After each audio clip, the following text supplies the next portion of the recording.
Hey, so I know I look and act and sound, especially through my writings, like the things that I am telling you are super easy. And this morning I made a video explaining how hard it is to, just even accept who you are once you realize what's left when you remove all of the illusory trauma bonds that you keep creating in order to know yourself better. But this shit ain't easy, guys. A lot of crying, a lot of real emotions that have been stored, and authentic moments of being real with how life broke us down and made us give up hope at times. Even my hope given up isn't really hope given up. So I've never been to a hopeless place, and if I touched it for a split second, I had a mother that committed suicide. I know what happens when you let these thoughts take over and you don't do the work to clean up the mess that you've made in this lifetime that is attached to all other lifetimes. As you work through just the crap that you've created in this life and the wounds that you carry, you might have figured out some way to, do all these right things to heal your body. But the thing is there's heart wounds that are in there. And if you haven't purged and you've got yourself busy doing this, that, and the other thing, then you can almost guarantee that you have something stored. And you know that for a fact based on what you create in your existence. People can, take shortcuts around or distract themselves so they don't have to deal with it. But that's a busy, mundane life. And sooner or later, that truth is going to open your heart open and you're going to have to feel it. And that's what opens the pathway for newfound information. Fractal implosion is all it's about, like every time you put something together and you realize the sunshine in the shitstorm, you literally, implode fractals and create lines in your Merkaba or Merkaba, whatever you want to call it. I don't do anything weird. I don't try and astral travel. Shit, I don't even remember my dreams, and probably for a reason, but I'm pretty sure I wake up with the wisdom, and it's assured because every day I wake up with more stuff in there, more connections that are just in front of me that I'm tapped in enough to observe, because I think I dwell even higher than the fifth dimension, quite honestly, and I'm just being nice, but it can get pretty hard to function in this place when you're not staying busy doing stuff. And I refuse to stay busy doing stuff and not be completely observant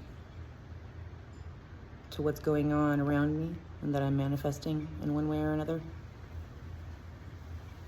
And for my children's sake, and for their children's sake, for the change of this ecosystem and this earth and the cosmos, I want to leave a good ripple. I don't want to avoid the work and leave it for somebody else to do because the pain was just too great for me to be willing to feel and process and find the gold inside. That's true alchemy.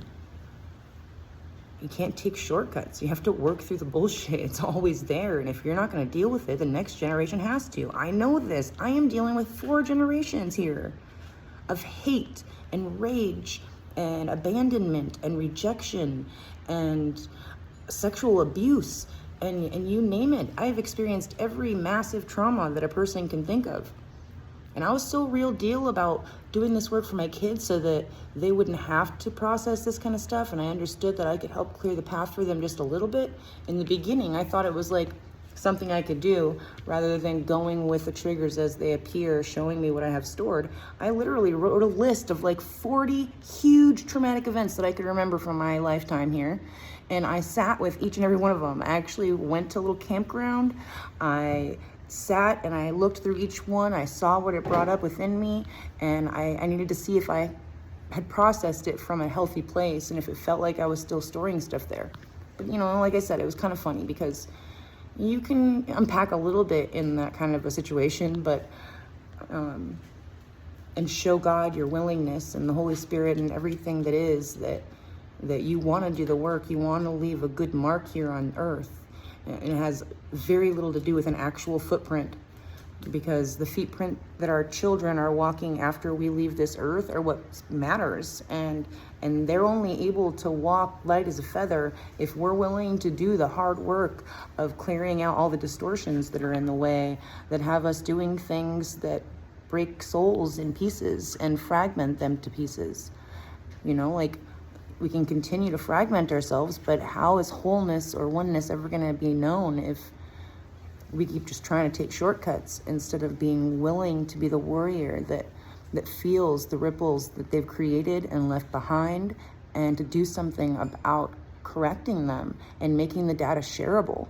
Because otherwise they're leaving unshareable data here on the earth that has been asking you to deal with it. It wasn't just asking you to sit your butt on the earth just to ground yourself.